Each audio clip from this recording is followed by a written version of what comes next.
Walang kawala ang isang tulak ng droga matapos ang itinasang bypass operation sa Dulag, Leyte. Magbabalita dyan si Patrolwoman Crystal Palafox.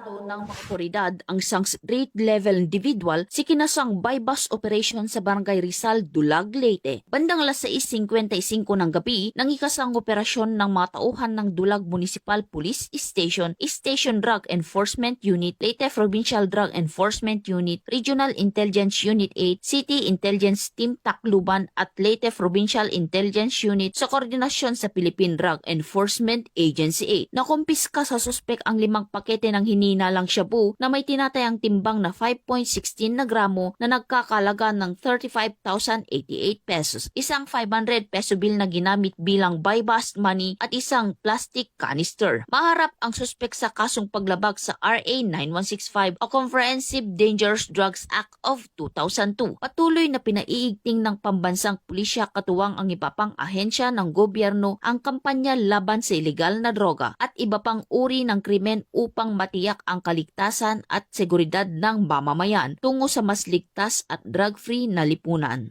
Mula dito sa Eastern Visayas, ako ang inyong PNN correspondent, Patrolwoman Palafox, alagad ng batas, tagataguyod ng Balitang Pulis.